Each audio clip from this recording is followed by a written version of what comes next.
they're gonna not send off the victim signals. I'm still paranoid about that. I'm like, what if somebody slips something to one of my kids?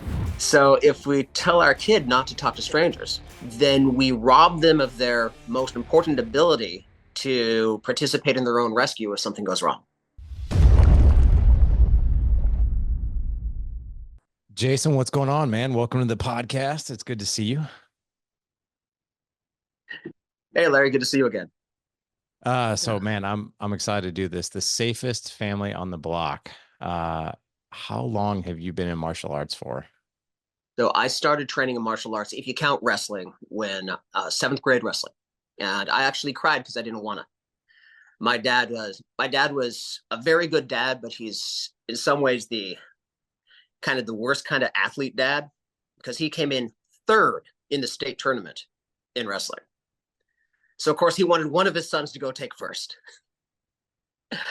And I really didn't want to. I was a nerd, wasn't much of a jock. I kind of thought I'd get my butt kicked, but I got on the mat, and even though I didn't win a single match for the first year and a half, I loved it. Absolutely loved it. And I'm not wasn't insane enough to do, Division 1 college wrestling, which is a whole other species of human. But I did a transition from there into Muay Thai in traditional Asian martial arts, and then from there I've just been a martial arts junkie, coming on to 40 years of it. Wow. Wow. What was it about wrestling? I'm curious as an 11-year-old. I mean, I've got one that's going to be 11 as the show actually releases. And I'm curious, that's one of the things I have found really hard as a father is to keep my kids motivated when they try something new and quite frankly they suck at it. And we say that. We say that because we actually got that term from one of my previous podcast guests, Sean Patrick Flannery, Mm. who he's a Hollywood actor, but he's been doing jujitsu for 21 years and he always talks to his boys who are state wrestling champions. He's like, anytime you do something new, you have to be willing to put in your failure reps, Yeah. your suck reps, like, and it's not going to be fun, like, and it's supposed to be painful and not fun in the beginning. So, but I think with being a dad and for you just having that firsthand experience of like, this really sucks not to win, but I love it. What was it about it that kept bringing you back into wrestling despite losing all the time? Because man, that's it's a battle I'm going through right now with my fifth grader with football. Like he's having a hard time with it because he's not getting played that much. So, and it's hard to keep him motivated. But I'm curious about that. So there was my experience at the time, which was just it was a thing I had said I was going to do, so I went and did it, and the exercise was really fun. And learning these skills, learning how to do a good double leg, blast double leg, single leg, Granby roll, all those things. It Yeah. was fun. And even though I kept losing matches, I could feel myself getting better at it piece by piece. And then another thing, kind of to the point you made, was my father has always been very good at being willing to suck at things publicly in front of his kids. Like he'll always go try the new thing. And seeing him fail at things and try again and not have it ruin his ego or put him in a bad mood was excellent modeling for me and my brothers. So your dad was very open about like he didn't have to be the expert. Like he was okay with like sucking at something himself. Absolutely. And he has that very there's a particular brand of self-effacing humor that I know you have friends who do that too, and he's very good at that, where he just made a joke out of it and did the thing and failed and tried again or called somebody who knew how and went forward from there. I love that, man. Yeah, I think if you come across that way, like, I mean, I joke with my kids like that all the time as because like there's a handful of things I'm good at, but there's a lot of things I'm not. Like so many things. And like even like I had so since I obviously make a living on a microphone, you would think, that I know all the lingo with football, but yet I'm the announcer in the press box at my kids' tackle football games. And I always tell my 16-year-old, I'm like, you have to sit by me. And he's like, because he's been playing football since he was in third grade. And I'm like, he's like, why? I was like, because I screw up I don't even like the order of the words. Be like, okay, that's a handoff. He was taken down in the backfield by number 11. Like all like he's like, say it like this. So like I'm like, listen, I suck at the lingo part. I have the voice part, but I need help at the lingo part. So like we're really open in this Yeah. family too about like, not so great at this yet, but figuring it out. And that's great to ask your kids for help too. To when Yeah. your kid has, and to foster and encourage them to have that expertise that you just don't. You Yeah. know, I you agree. have to And think a little bit. yeah, I agree. And what was tell me about the relationship you had with your dad growing up. What was that like? My dad was a great dad. Every parent. Sometimes in the book, Saves Family on the Block, I'll mention some mistakes my parents made that I learned from, and I always feel bad talking about that because my parents are great. My dad's a really good parent to young children, to middle schoolers. We butted heads a lot in high school, but both my parents are very good parents to adults, where they really strike that balance well of letting us have our own lives, but being there when we need them, but also enforcing their own boundaries now that we're grown ass adults and can take care of our own problems. And Right. they've balanced that really well. And my dad, he taught me everything that he knew how to teach. And we an interesting thing that's kind of an aside, but something I remember really clearly is my dad and I would have those serious father son conversations because I wasn't much of a jock, like I said. So it wasn't throwing the football in the backyard, but it was over the chessboard or the risk board or a game of Axis and Allies or something like that. But we'd sit there and play a board game all Saturday and just talk about stuff. That's really And cool. back, it was clearly strategic on his part. Yeah. Yeah. What kind of stuff would y'all talk about? Like while you play board games? Just like what kind of like the conversations that your dad would keep with you? The reason I'm asking is because a lot of guys struggle with that. We're like, I don't really know how to keep the conversation going with my kid. Well, he was really careful to foster common interests. We would talk about wrestling and martial arts. We'd talk about books that we read. We'd talk about the game or other games that we'd tried.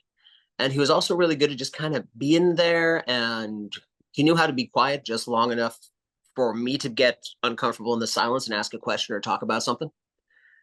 And then once I put out, a little bit that especially my surly teenage butt was willing to talk about, he'd just pounce on that and start asking the questions and draw me out on whatever it was I was worried about. That's so cool. Your dad is brilliant. Yeah, Brilliant. he did a good job. Yeah, he did. So Yeah. have you so what have you taken from him and implemented into you being a dad? So those two key things: one, being willing to suck at stuff in front of my kids, make mistakes, bring them into, bring their expertise into me, encourage them to learn things I don't know, so that they can teach me. And with my youngest child, the board game trick worked really well. The oldest child isn't very interested in board games, but I'd find ways to hang out with him and talk, taking rides to school or whatever. Like the oldest and I, his junior and senior years of school, we went to the 6 a.m. jujitsu class at the gym about a half a mile from his school. And then I'd drop him off and he'd go into the locker room there and shower and have his day. But, we'd have those 2 hours of quality time where, he was a high speed, low drag 18-year-old. And I was, I'm an aging jock. So he'd tap me out from time to time. And you could see him lit up for the whole day. But, just making that time with a shared interest as the foundation of having that open communication. That's really cool, man. I love that. Not many guys, our age had dads like yours. That's Yeah, pretty remarkable. he's a remarkable man. He's Man. very very lucky to have been his kid. Yeah, no kidding. I haven't heard, out of 1,300 episodes, I haven't heard many guests say like I had this awesome dad. And one guy in particular, Todd Herman, who wrote the book The Alter Ego, he always says I won the lottery with my dad. Yeah, And he sounds a lot like your dad.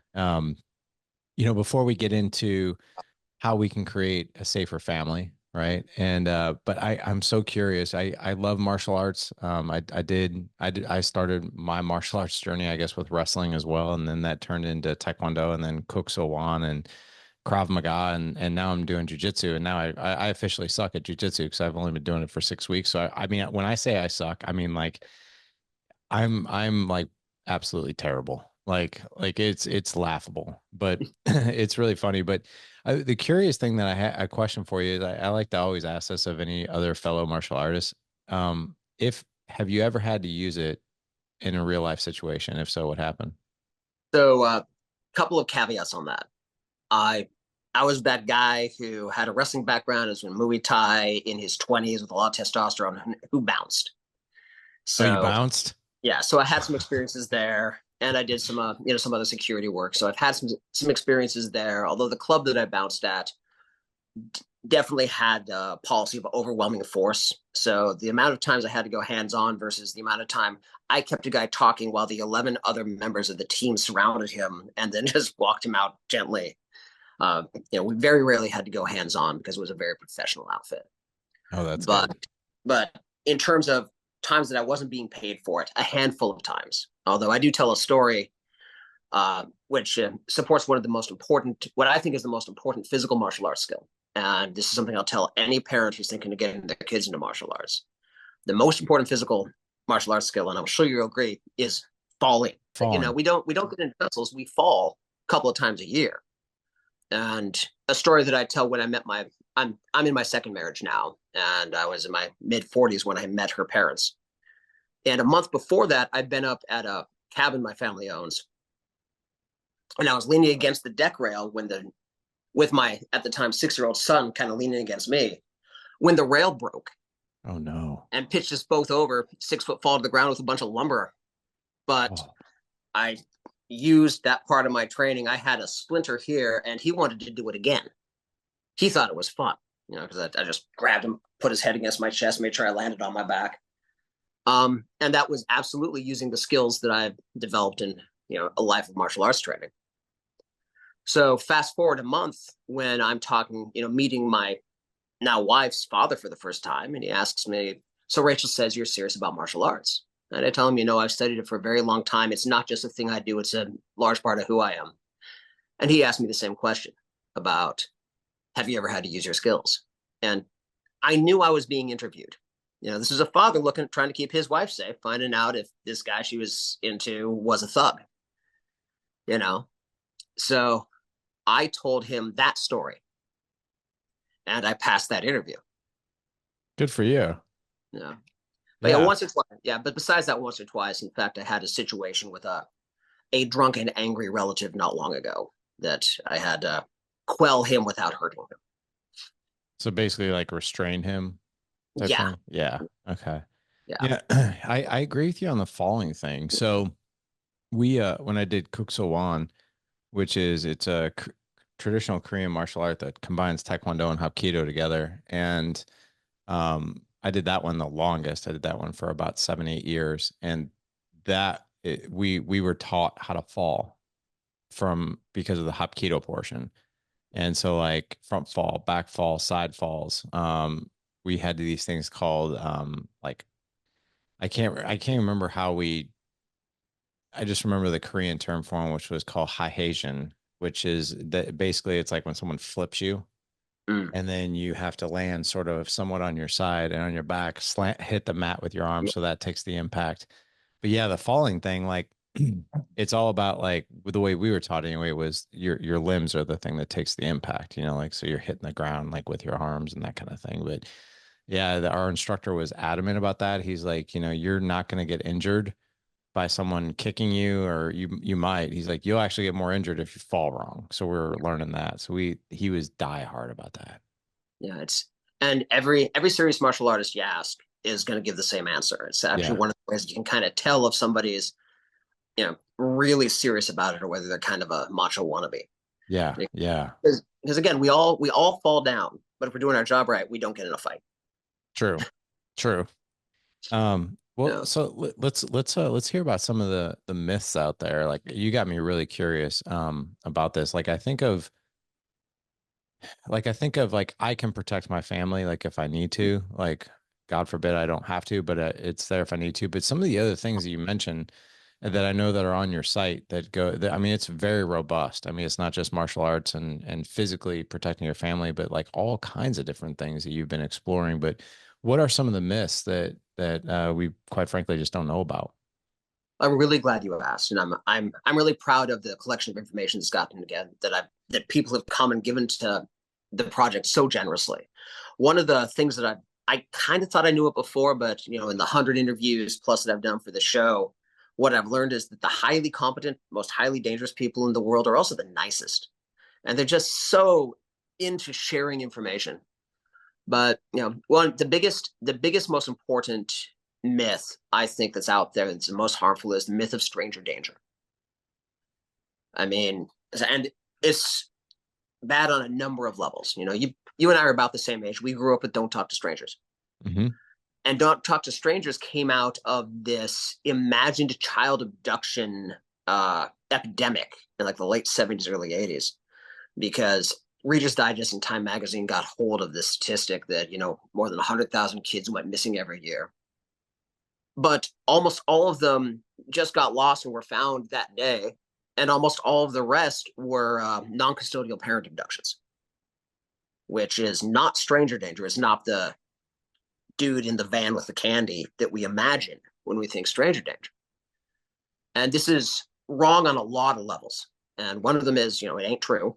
Number two is when we teach kids don't talk to strangers, they don't really apply it well. There have been some studies, and there was a famous episode of Oprah where kids go with a stranger all the time. And when asked, why did you go with that stranger? They answer something along the lines of, he wasn't a stranger, he was nice. There was a study where they asked kids to draw a picture of a stranger, and like half of them had horns. It's the messaging doesn't land. Also, we talk to strangers constantly. It's a part of the human experience. Yep. Pick up a soda at 7-Eleven, you're talking to a stranger. Because if there's somebody they know there, they don't need help, they're getting help.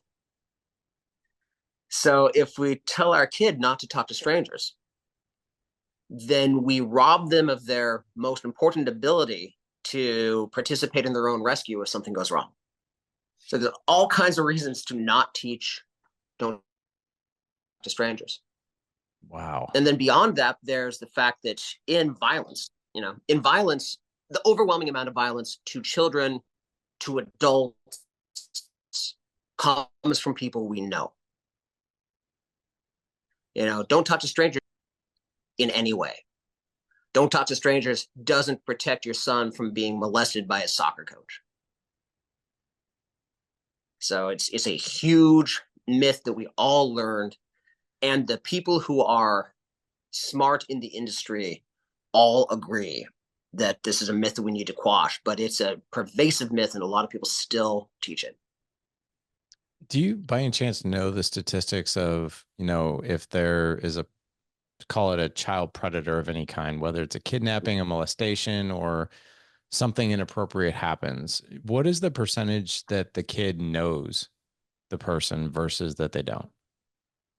I don't have it off the top of my head, but it is absolutely above 80. Wow. That's crazy, Yeah. man. Yeah.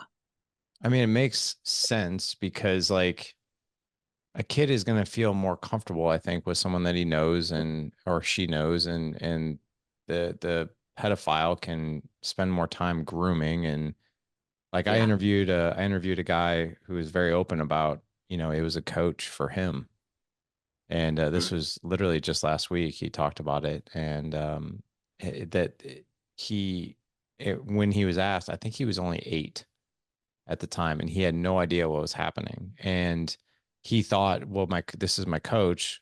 Like he's a nice guy. He's an adult, so like this is like normal, right? And it turns out, obviously, it wasn't. But it's he even used the word grooming. He's like, the guy was around me. He was nice to me. He like always talked to me. Like it was grooming. And I was like, oh, that's crazy. But so that's myth number one, is that stranger danger, not necessarily the real thing. It's actually the people that know your kid could be the ones who are more Yeah. dangerous. Yeah.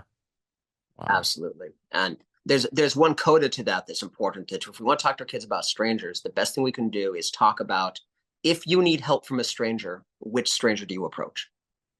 Who do you talk to? And we talked to them about that very early. And at the youngest level, the best thing to say is, if you can't find your family, find someone else's family. Because an adult accompanied by children is statistically the least likely to do another child harm. And whether that's a mother with children, which is statistically the most likely, or a father with children, or an older sibling with children, or an aunt with children, or a babysitter. You just go find a family and say, "Hey, help! I can't find my parents, or I'm hurt, or I'm lost, or whatever the situation is." That And that's a makes total sense. yeah, Yeah. Um, yeah, because like if a kid comes up to you and yeah. you're with your family, like yeah, you absolutely want to help. Like that you're just so inclined to help. What are some other myths that we don't know? Okay, so we're and this kind of attaches to stranger danger, but we're recording this just before Halloween. Uh, once for everybody here, and once more in the back. Candy tampering is not a thing. Candy tampering doesn't happen. It doesn't? No, What are you talking about? there have been zero incidents of a child being harmed by a stranger fucking with their candy. Zero Really? incidents. Yeah, the myth got started because very close to each other back in the 80s, there was that Tylenol poisoning thing that happened up in Okay. Seattle. And a guy poisoned candy he gave to his stepkids. Okay. And then it's all exploded from there. You can see some memes the memes on Facebook are doing the rounds about, hey, quick announcement to parents, drugs are far too expensive for me to give it to your kids. Right? I'm not sharing my edibles. Oh It's my it's just God. not a thing. And like a lot of these parenting myths, it's well intentioned. It comes from a place of hope and love, but it takes your eye off the real ball. The three things that hurt and kill kids most often on Halloween, and Halloween is the most dangerous night for children in the year, are traffic, fire, and hypothermia and frostbite.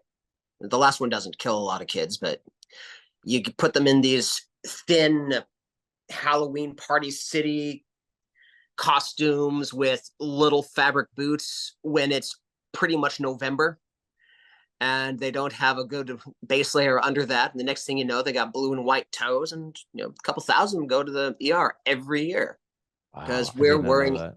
Yeah, because we're worried about finding razor blades in their Kit Kats and didn't think to put on a pair of wool socks and their jammies underneath their costume. And if you put Wow. their jammies under their costume, not only do they have an extra warming layer, but bedtime gets exponentially simpler. Oh my God, that's brilliant. You know, it's I don't know if your parents did this, but mine did. I vividly remember coming home, and this was the early 80s. I was probably like Yeah. 7, 8 years old. And my mom was like, okay, dump your candy on the table. Me and your dad are gonna inspect every piece. And they Yeah. did. They Yeah. really did. And I'll never forget waking up the next morning and saying my mom saying, this pile is fine. This one is questionable, which I look back on that and I'm like, I'm wondering if they just put that in a bag and ate it. Yeah. You know, They were like this probably is taking the ours, Paris tax. right? It's like, oh man, there's some Reese's peanut butter cups in there. I don't want to part with those. But Yeah. wow, I didn't, it's funny, man. I did not know that. So I guess like statistically speaking, what you're saying is there really hasn't been reports of that because like I'm even like I'm almost 50 and I'm still paranoid about that. I'm like, what if somebody slips something into one of my kids? You know what I mean? But it's never happened. Yeah. Now this is the modern world, and there's 8 billion people in the world, and there is probably at this point some asshole who did something Sure. once because there's it exists, and there's probably pornography of whatever exists. Those are the two rules of the internet. It's a thing, but yeah, it is not something we need to worry about. We should worry about it about as much as I worry about hurricanes in Portland. Wow. Okay. All right. Yeah. Well, good. That's good to know. And you and I are recording before Halloween, even though this is coming Yeah. out on November the 10th. But hey, that's good. Um, what about are there any other myths that we should know about? These are great, by the way. Well, thank you. There's a, these are things that I learned, right? I'd known about the stranger danger one, but the other ones are things I picked up from talking to experts. I'm not very smart, but I listen to smart people and remember what they told me. And I've been amazed at how often people can't tell the difference between those two things. But another one, and this gets into compassion, and it's that, every summer you have that horrible news story where somebody leaves their baby in a car and it overheats and the baby dies. Yeah. And the myth about that is we all assume it's some drunk or drug-addled, irresponsible idiot who made a tragic, stupid mistake because they're stupid and irresponsible. And then you get that little, within the week of that thing happening and showing up on the news and social media, you'll get this little pattern where somebody suggests, hey, to avoid, it's getting hot, to avoid leaving your baby in the car, put your briefcase or your phone in the back seat. And then somebody else will come up about, yeah, something important like your phone or your briefcase, not your kid. And we all have a little mean laugh about it. But here's the part where that's a myth that's built around the reality, which is overwhelmingly, it's a responsible adult, it's a responsible parent. But it's the parent whose daily routine does not include dropping the kid off at daycare, but for some reason ends up drawing that duty that day because their spouse is busy or the spouse is sick. And autopilot is a thing. Like, I'll ask you here, and I'd like everybody listening to think about how many days ago was the most recent time you drove home and pulled in the driveway with no clear recollection of the drive? This is scary. Yeah. This happened to me last night. Yeah. So I drove, I don't know, it was about like 13 miles to this other high school where my son was Yeah. performing in the high school band. And they had like, so I had like this 13-mile drive. And it was on my way home and it was like early, right? I mean, and it's not like I'm drinking alcohol at this thing. Yeah. Like there is no alcohol served. There's snow cones and pretzels. And I remember I was driving home and I just started with thinking about things. Yeah. And I suddenly realized, where am I at? Like what road am I actually on here for a second? And it took me about 3 seconds to be like, okay, wait, I'm on Highway Z. Okay, cool. But it like and even like recollecting like where am I on this road that I know of? And then it all kind of came to, but like, yeah, I like completely lost time for a minute. Yeah. I felt And we like, all have that experience. yeah. And then you add to that this happens when they're in a routine that they pretty much have locked down. They're driving to work, right? It's something they do every day, mostly unconsciously. And then add that when you talk about the kids, the age of the kids who are vulnerable to this, they're still at that age where we're all profoundly sleep deprived. You remember when your kids were between brand new and 4 years old? Oh yeah. We were we're stumbling wrecks. We were zombies the whole time. And so you take that and add just a little bit of compassion. You can totally see how a caring, responsible parent would just park and go into the office and forget. And we could see how that could happen to us on just the worst kind of bad day, especially you walk in and maybe there's something just blowing up at work and you get distracted where you might have gotten to your office and thought, oh, what am I forgetting? What am I forgetting? Oh, shit. So if instead of that, what you do is either habitually keep your phone in the back seat, which also means you're not texting and driving. Uh, then you pull into the parking space and you get ready to go and you reach for your phone. It's not where it usually is. And you think, oh, where's my phone? Oh, it's in the back seat. Why is my phone in the, oh, shit. My kid is there. Yeah. And it's Wow. a way, so the narrative, the myth is kind of mean spirited. It lacks compassion and it doesn't equip us who are vulnerable to this to avoid that problem. Where if you just look at it with that compassionate aspect of, no, I can totally see how this could happen to us. And I think after this short conversation, everybody listening is like, oh man, I totally could have fallen victim to that. And just a very simple solution fixes it all. Wow, that's really cool, man. That's really cool. Um, I could see where people, I mean, and I can't even imagine like a parent like living with themselves Yeah. after they do that, right? That's like the worst thing we could possibly think of that we would do with our kids. Are there any others that we should know about?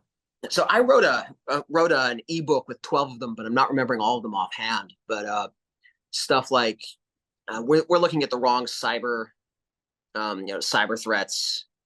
We also often focus on financial and identity theft when what we really need to do is lock down our network so the local creepers not getting into our Wi-Fi and watching our Ring cameras and Is making that a sure thing too?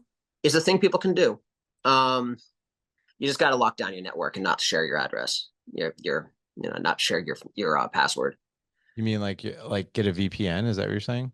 Not a VPN, but and this is an area that I'm not great at. I don't speak tech as a native. I'm definitely a guy with 2 years of the college language who went there once on vacation in terms of my skill, if you know what I mean. Yeah.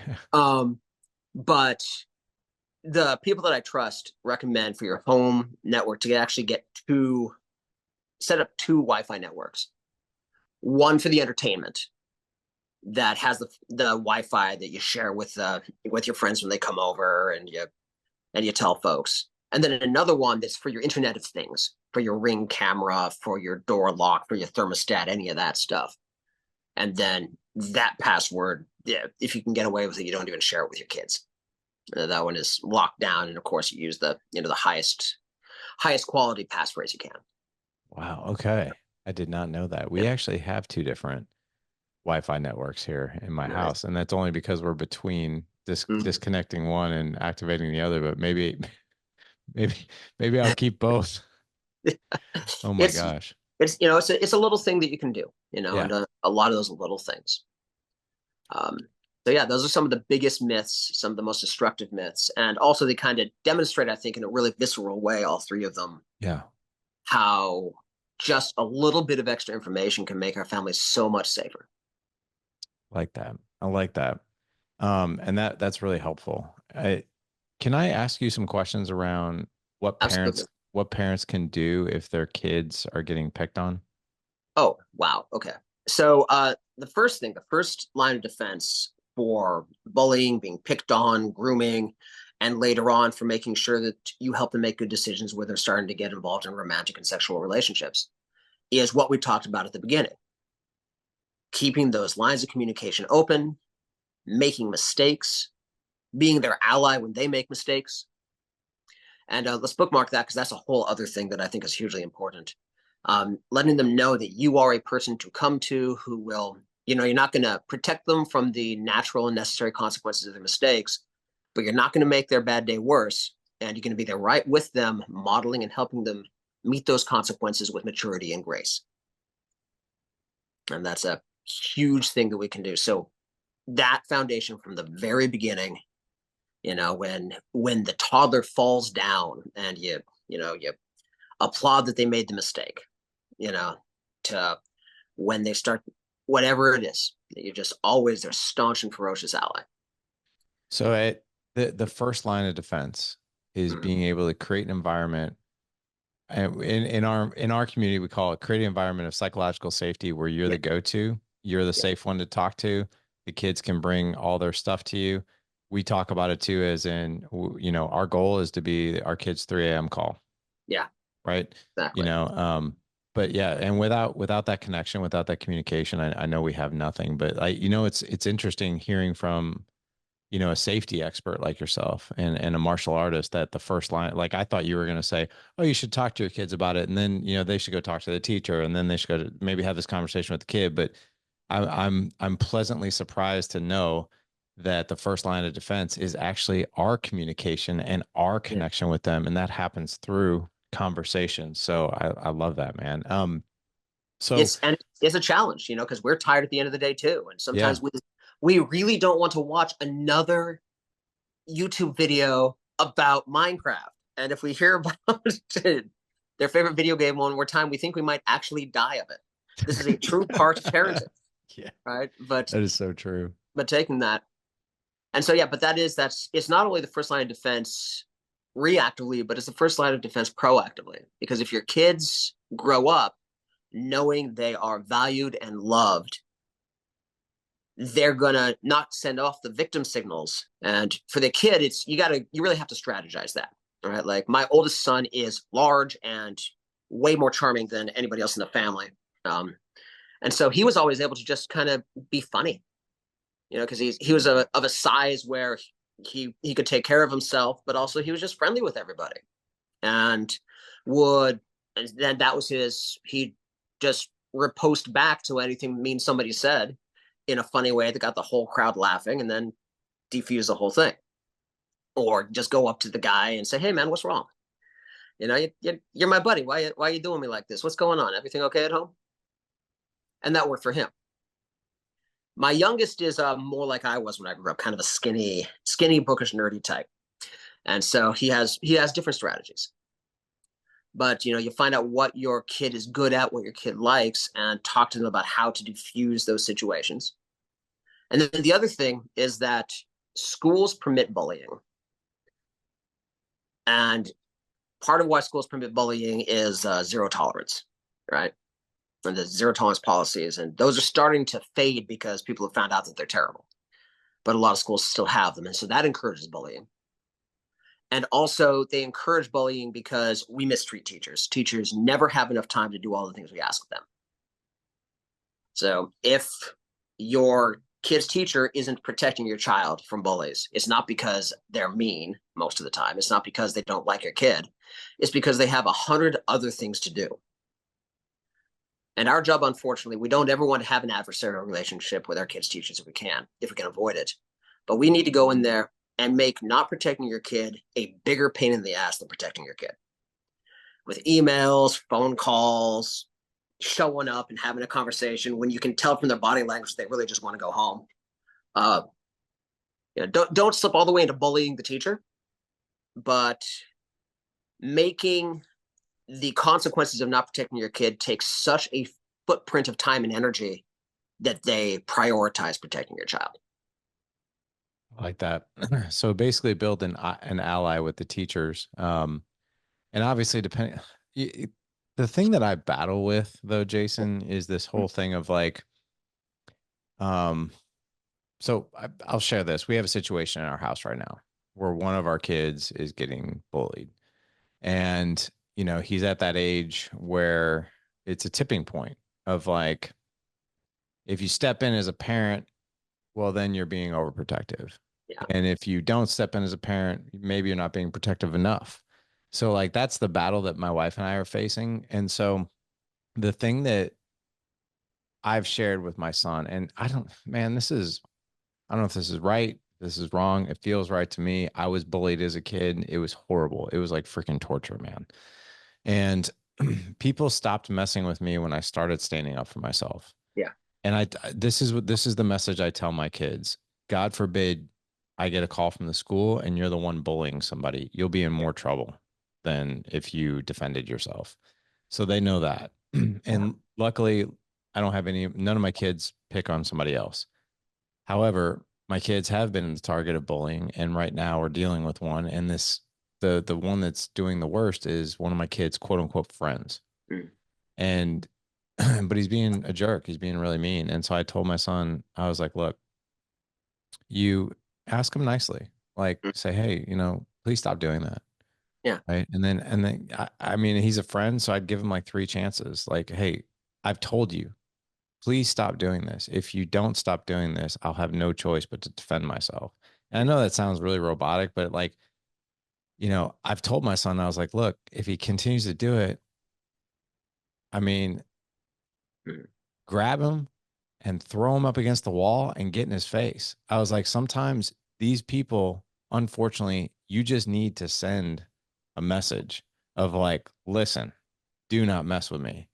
Yeah. And I mean, that that particular approach Mm. is so triggering now to so many people.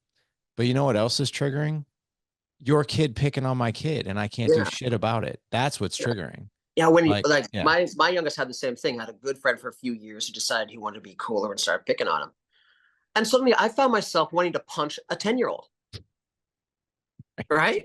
You yeah, kind of want to, don't you? As yeah. their parent. You kind of You want, do. you know. But no, and it's exactly right that all of our kids need to have permission to defend themselves. And we need to be realistic as parents, looking at the skill sets and interests and passions of our kids about what does defend yourself look like. If your kid's got some training, reasonably athletic, and what I told my oldest, who was athletic, he's done jujitsu, he did karate with me for a long time, was listen, never hit somebody. They can gab all they want, but if someone puts their hands on you, you put them on the ground and you hit until they cry, and then you stop. Because, but that would work for him. There's a lot of kids who don't have that training, and bullies are unfortunately more experienced at fighting. So you find, do you verbally humiliate him? Do you call him out like you're telling your son about, hey, What's up, man? What's going on? That's not you. There's a I like that too. advice that is given to a lot of women and unfortunately girls who are being sexually harassed, or at least at the very beginning of sexual harassment, where people often open with a inappropriate joke, to just look them in the eye and say, "I don't get it," and then not let it go. About it, no, no, no. I really want to know, why is that funny? Yeah. And absolutely ruin that guy's day. And Yeah. you can be Yeah. honest too. You can hit. I don't get it. Why is it funny? But I don't get, why are you doing this? But why? And each kid has their own way of defending themselves, and that could be physical defense, but it could be verbal, it could be social. But give them that permission, and also make sure, especially if your school is zero tolerance, make sure in the early conversations about bullying that the staff knows that if they can't keep your child safe, your child has permission to keep themselves safe, and that you don't want to hear a damn word if they force him into that position. Yep. Okay. I like that.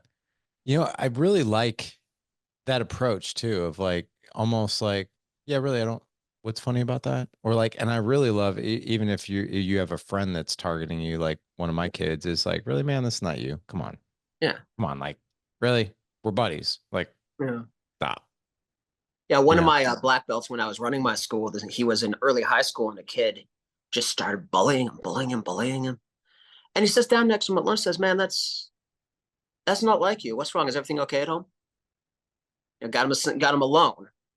I just sat down with him. Is everything okay? And it turns out that his parents were getting divorced, and the kid was just lashing out from his own pain. And There it I want is. my kids to be that strong and that compassionate. Wow. Um, I have a question for you about like babysitters. Absolutely. Well, I would say siblings that babysit younger siblings, but also babysitters in general. I have no idea like what statistics are or anything like that, but what are some of the most common things that happen when parents are out and there's like a teenage babysitter around? So like what do we need to equip our babysitters with, or what should we maybe even look for in a babysitter that isn't on the radar of parents? Yeah. So I don't speak from a close experience to this as some other people do, because my kids were of need to be babysat age while I was running a karate school. And my babysitters were teenage black belts who got Red Cross first aid, infant first aid training, because I made it clear that I wouldn't hire a babysitter who didn't. So I had like a 4 to 5 year interview with each of these youths before they came in. Right. I got to groom, although that's an unfortunate word in the context, the perfect babysitter for the job. But I have done research. I have seen things. And the two things that are, assuming that you're not dealing with a predator, which is fairly rare with babysitting, um, the two things are insufficient attention and insufficient training, Okay. where the babysitter is focused on a TV show, or they're on their phone, or they're maybe have somebody come over when you're not there to socialize, that kind of thing, and they're not paying close enough attention to the kid. Or just that, Red Cross, child and infant first aid, you can do online now. Most parks and recs departments will have a babysitter training course, and make that a non-negotiable part of getting the gig. I like that. I like And those that. just two things. And then also with the hazards in your home, whether it's a firearm, whether it's a swimming pool, whether it's a stair you haven't gotten around to fixing, making sure that they know what those are and the risks and how to avoid them. Mhm. And also a big one, make sure your address is written in big letters on the fridge. Because if they need to Okay. call for help, whether they're calling 911 or just the parents or whatever, they probably haven't got your phone number and address memorized. It's very true. And then with the adrenal dump that comes in an emergency, they absolutely aren't going to remember it. Yeah. What about that's great advice, by the way. What about I saw this thing on social media, and I don't even think I followed the person, but it's just something that popped up on my feed, and I was like, oh wow, that's kind of brilliant. I never thought of that. Have you ever heard of giving your kids a code word? Yeah, when I grew up, my mom gave me a code word just in Yeah. case, somebody had to come pick me up. The code word I was talking about was more probably for older kids, right? Where Mm. like, um, if your kid is around like, a bad group of people or they're getting peer pressured and they're uncomfortable, Mm. and they're like and they say something like the word pickle, right? Or Yeah. like, hey, like, yeah, hey dad, I'm just checking in, I'm just doing that. Oh, by the way, like, are we having hamburgers tomorrow? Because if so, I'm gonna stop off on my way home and get some pickles. and Yeah. then and then that's when the parent is like, okay, something's wrong. And then that's when the kid would be like, hey, so and so was just wanting to know if I could spend the night and that kind of thing. And the code word is meant to be like, no, I actually need you to come home now. Oh, that's a great Yeah. idea. Those are excellent. And the tactical code words are really powerful. Yeah. Special forces units use it, bodyguard teams use it. We should use it. Do they Um, really? oh yeah, all kinds. Just one word that means highly complex situations, right? Can you give me an example of one that like you might have heard and like doesn't even like hit Well, the they're going to radar be that it would be? they're going to be bespoke to the individual teams, right? But like Yeah. for example, the Secret Service gives a one name code word to POTUS and to the president, right? Every single one of them. So you use like two syllables to communicate the concept of the president of the United States, right?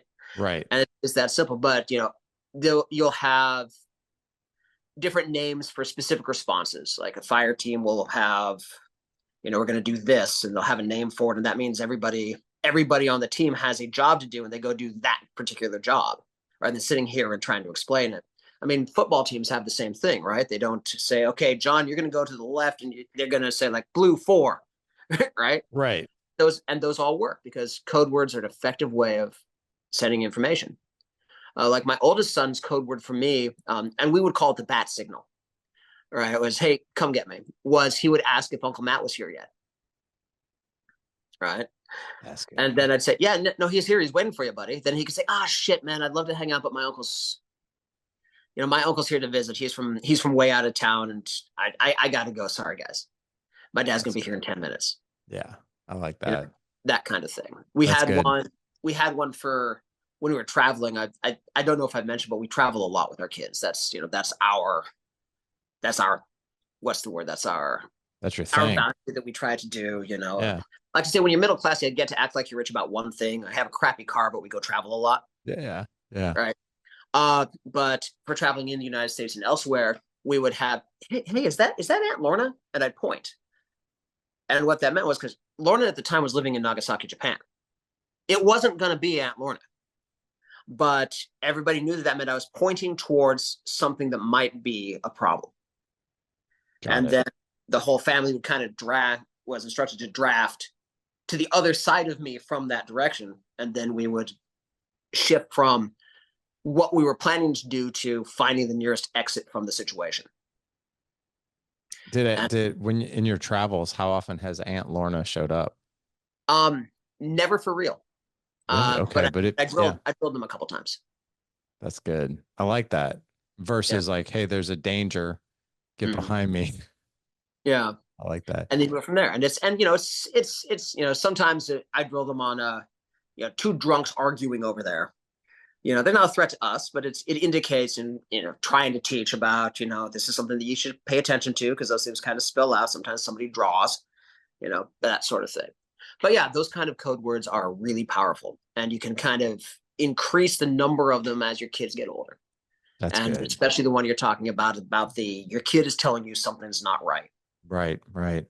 Uh, Man, now this I'll good. circle back to the somebody to pick you up code word. We found out that it doesn't work. Kids don't remember the word under stress. Number two, because it's a secret, what level of voice do you use when you tell a secret? You whisper it. Which means the kid's within range to grab. Oh yeah. Oh my gosh, I didn't even think of that. Yeah. And then the alternative instead is tell your kid, you know what? These four people will pick you up from wherever you are. Just these four people. Nobody else ever. And if things go so badly sideways that none of those four people are available, think about the places that your kid's going to be where you might pick them up from. They're probably safer and better off there. They're with people who know and love them. And if it's school or church or, you know, chess club or soccer team or whatever, they're around carrying adults with medical supplies who won't be that mad at you if you call and tell them, you know, my car broke down on my way in from work. I'm going to be a half an hour. So you just tell them, yeah, only these people are going to pick you up, and trust the people you've already trusted with your child for several hours to continue taking care of them if things go badly sideways. I like that. That's really good, man. Um, I'm curious though. I want to point the direction Uh, for the audience and whatever resources you have. I know you have a podcast about this. You have a website as well that just gathers all this amazing information. But what resources should we point the audience to if they want to know so, more? absolutely. So, you know, my YouTube channel is Safest Family on the Block. My uh, I'm blanking. Yeah, my website is safestfamilyontheblock.org. I have a book that it has just recently, I've self-published it, and it was out for about a year and a half, and then it got picked up by a traditional publisher. And so the revised, expanded, more awesome edition is coming out this spring. And you can find that, you can pre-order that on Amazon right now. A lot of the stuff we talked about here is in there. It's 101 tips, tricks, habits, and hacks to make your family safer. So we've covered maybe 15 here, so you can go there to get the other 86. Um, and of course, you can reach out to me on Facebook or email me, brickjason@gmail.com, if you have any specific questions. I love nerding out about this stuff because I really want to honor the generosity of the people who have told me these things, show it to me and to my audience by sharing it with as many people as I can. That's awesome, man. That's very generous of you. And I know that, you know, the last thing we want as parents is to just make a mistake that wasn't even on our radar. So the Yeah. fact that you're doing this work and educating parents and educating us, I mean, this is awesome. So guys, not to worry, we're gonna have all the links in the show notes for you. If you go to the get ready for this one, thedadedge.com/500. Again, thedadedge.com/500. So we've got like, so Jason, just so you know, we've got like 1,300 podcasts under our belt, but ever since we changed the name, we just kind of renewed it a little bit. So yeah, Uh, this is episode 500 of the Dad Edge, but globally it's like collectively it's like 1,300. So oh, wow. Okay. yeah. Very cool. Very cool. I was curious for a second because there's a women's self-defense organization. It's not quite an organization, but it's more of a movement called 500 Rising. Oh, So it would have been a really? crazy coincidence if you were part of that. No, I'm not, but that is Yeah. that is quite a coincidence. So, but this Yeah. was awesome, man. Thank you again. Really, really glad to be helpful. Back at you, man. Hey, like I said, guys, head on over to thedadedge.com/500. We'll have all the links in the show notes for you. We'll also have a link in there, like you heard in the middle of the show, what we're doing in November. Jason mentioned how important communication and connection is with our kids, and conversational excellence is the skill that we're teaching in November and December. So the timing couldn't be more perfect for you to create a connection with your kids. So head on over to thedadedge.com/500. Gentlemen, I'll see you on Wednesday. Have an amazing week. Live legendary. Take care.